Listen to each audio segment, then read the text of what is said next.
What's up, everybody? Welcome back to the Amplified Action Podcast. My name is Jake.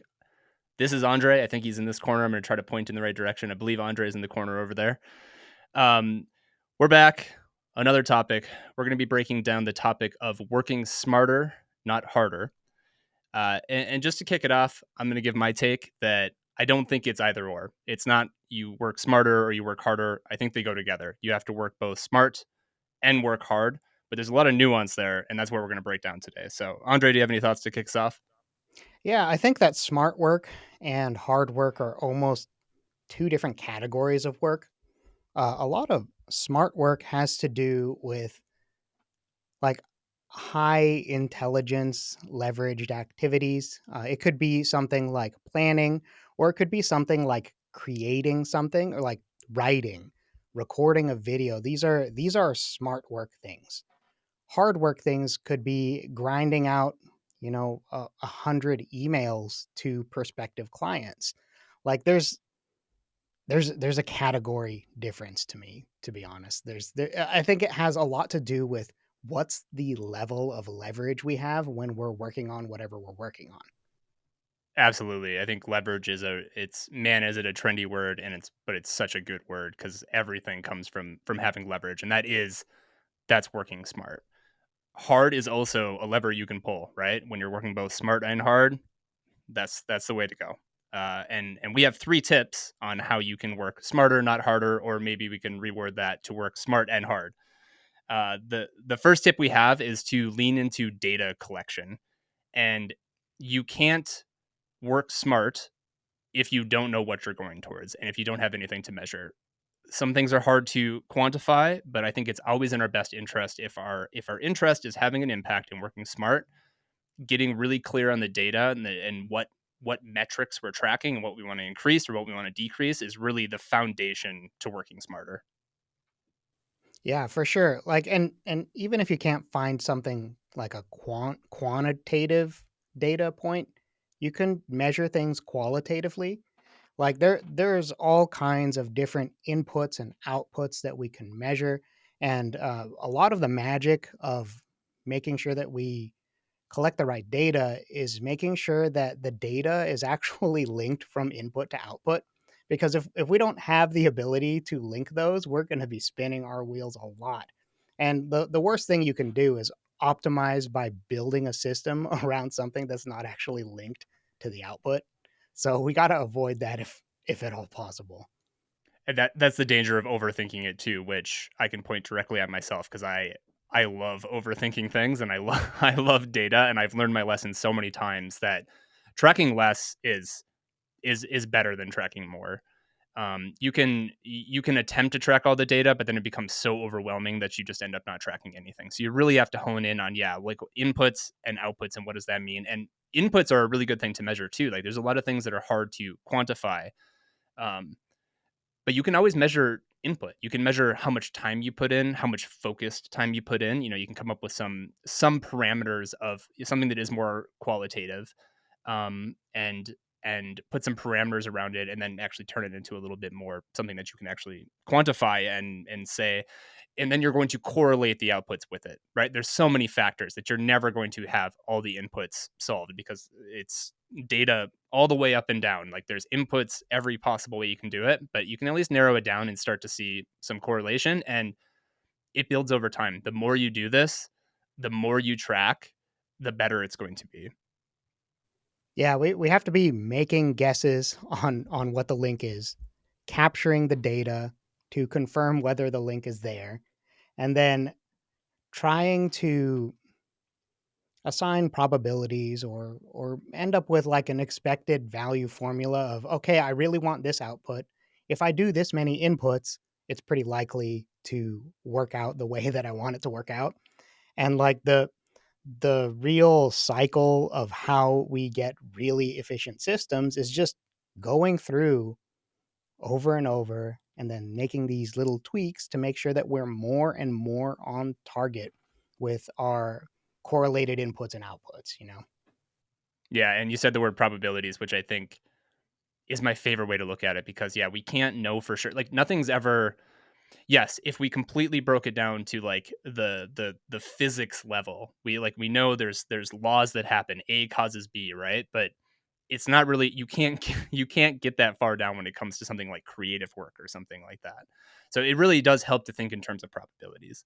I know that if I put in X hours every day, I am much more likely to achieve Y. And start there. And then you can start to refine it over time. Yeah, identifying a couple of major levers in whatever it is that we're targeting is like the core of the 80/20 principle, which is the next little topic. We can't Perfect. get to our 80/20 principle unless we capture data and make our inputs kind of correlate with our outputs, at least part way. Right? Having a 50% correlation is a whole hell of a lot better than a 0%. Like making that linkage be as high quality as possible, and then just hammering that link. We found our input that leads to our desired output. We hit it, we hit it again, and we hit the button until it starts giving us diminishing returns. And then we might say, "Oh, okay, well, in order to fully have this result that I'm looking for, maybe I need to do another lever moving activity that helps to support that main goal." And like that's like the way that I look at it is you should be bouncing around diminishing returns in several activities that are going to support your main goal and support your secondary goals that also have a lot of impact. One of the ways you could do this is by working on core skills or core habits like being fit, eating right, sleeping right. All of these things will support literally any goal that you have. If you do all of those things, it's going to help. And I think it's multiplicative. It's not just like, oh, it'll help a little bit. If you go from 5 hours of sleep a night to 8 hours of sleep a night, the difference is astounding. That's exponential difference, especially like if you're doing difficult work or read the high leverage, because we talk about smarter not harder. Good luck doing the smart work if you're sleep deprived. It is so much worse. If I've optimized all of those little core, not even little, those core habits and those core activities, like getting appropriate sleep, it's gonna make a 10x difference in the kind of things that I get out of my smart work. Now, you can, and this is where people get it right and wrong. You can hustle and do the hard, repetitive work with low sleep, with poor diet. It is possible to do it. Is it optimal? That's a really, I think it's a poor trade long term. But there are times when it might make sense to like I have to do 1,000 repetitive tasks, and I have to do it by the end of the week. Okay, maybe this 1 week you might have to do hard work that's not smart work, and that's okay. It happens, especially like I was an accountant, so around the financial closes, yeah, we were giving up sleep because it was most of the stuff wasn't even like leveraged work. It was just work that had to be done. The task list went from 20 to over 200 probably per accountant. So like you there are situations, but you don't want it to be how you always are. That's a really poor way to live your life and maximize your outputs per unit input. Yeah, I think we can fold the 80/20 principle over on itself here with smarter and harder too. Is like you should probably be spending more time on smart work, but that doesn't mean you shouldn't be doing any hard work. There is a time for grinding. It's not sustainable. It's easier when you're younger. I will say that. I was a master at grinding and doing hard work and not sleeping and just churning that stuff out. The older you get, the more you realize that's not sustainable. And it probably ages you a little faster when you do that. I do think, having gone through that experience, though, I do think you're more effective if you just take the time to rest and do those things, even when you're younger and you don't feel it quite as much. Um, Long term, those are the habits to have. And I think that's what's so fun about the 80-20 principle, and why I think it's so core to talk about when we're talking about smarter, not harder, is it's just a framework. Like the 20% that leads to 80% of the results, it's not a scientific fact. It's never going to be exactly that. And you can look at it on a really large scale, or you can look at it on a really small scale. So when you're talking about core skills, there's going to be an 80-20 to your core skills. When you're looking at your rest time, when you're not quote unquote doing your primary tasks or whatever, there's going to be an 80-20 way to look at that too. It's just a framework that you can apply to everywhere in your life that pushes you towards acting smart, working smart. Sometimes the smart move may be to work hard. That's also a possibility. That's why they go together. They're not opposites. Yeah, they're very synergistic. It's funny you were talking about like how working too hard and grinding ages you. It also makes you go bald, you know. Like, like I was a professional poker player for a couple of years, like 2 or 3 years, and the hours and the diet that go go along with that career are awful. Like regularly staying up to 3 or 5 in the morning, and um, then like trying to catch up and on sleep throughout the day, and it's just that was very grindy. I don't know if I could do it now in my 30s, but in my 20s I was able to do it. But the end result of having poor sleep and diet was, I'm still blaming the hairline on that, but that I was like probably 30, 40 pounds heavier. It became really hard to have a normal relationship with sleep. It took me 2 years, 2 whole years to repair my sleep. And like I just optimized everything for the grind, and it left very little time for me to optimize any part of my life. And you don't want to do that. It makes it very difficult to do things right within a short time span afterwards. And like 2 years is not an insignificant percentage of your life to have poor sleep. It's like you have the like for me it was poor sleep during, then the weight gain, and then it became a hard journey to fix the sleep, and then a somewhat hard journey to fix the being overweight. The sleep was so much worse for me. But anyway, don't make those mistakes. Make like protect your core habits. They really make a big difference. Like even if you're in your 20s and you can grind, there's cost. It's going to happen later. Yep. Yeah, and that leads perfectly into the third point we have here, which is address root causes and design systems. And I think like everything I'm hearing when you say that is like sleep was a root problem, right? And it certainly has been in my life too. There are these problems that are so much further upstream. Like we like to think future think. We like to think I need to do this. I need to take this action so that I can get this thing or I can move towards this goal. When oftentimes there's a root cause that is making getting that thing harder. It could be skills, it could be core skills, it could be rest, it could be health, it could be relationships, could be anything. And when you get those initial conditions correct, when you remove the bottleneck, you get rid of the root cause that is probably affecting everything in your life, depending on how much you have, your life together. Um, it's going to make everything upstream so much easier to accomplish. So that doesn't mean you shouldn't be planning ahead and like working on yourself and growing and taking action, but don't forget to look further upstream or downstream. Is it downstream? I don't know.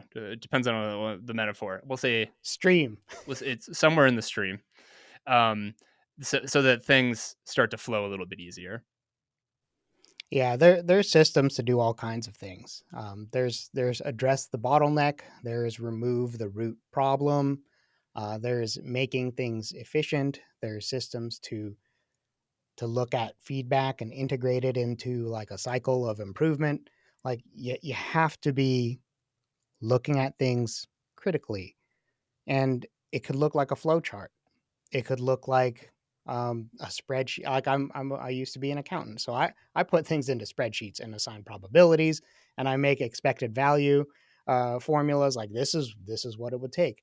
And then my the system would get adjusted by, oh, okay, I've found out that this probability is actually different, and like you need to be thinking about how to maximize impact in your life and maximize impact towards productivity, which is what pretty much everyone's going to be here for. Is like how do we increase productivity? Well, you start with the data, right? You start with the data. You figure out the link between inputs and outputs.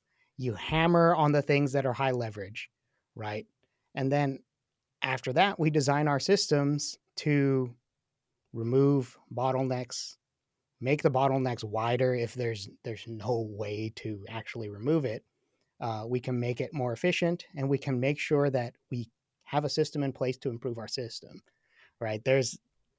That's how we combine smart work and hard work. Is we create a system to make sure that any of the hard work that we're doing is within the context of a system, so that we're hammering on things that have at least marginally more leverage than they would have had otherwise. Right. And I think our tips are kind of a system themselves because we started with embracing data collection and we ended with creating a system essentially. In between that is the 80-20 principle, which helps feed into the system and figure out what to systematize. But it's really a loop. It goes back around because when you design a system, you need an input to improve the system. That's how systems work, is their feedback loops, and they keep improving. And you improve the data you collect, improve how the system runs. That's working smarter. And then it frees up more time to work harder if you need to.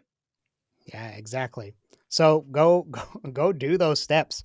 Like really do the steps. You have to suspend your disbelief.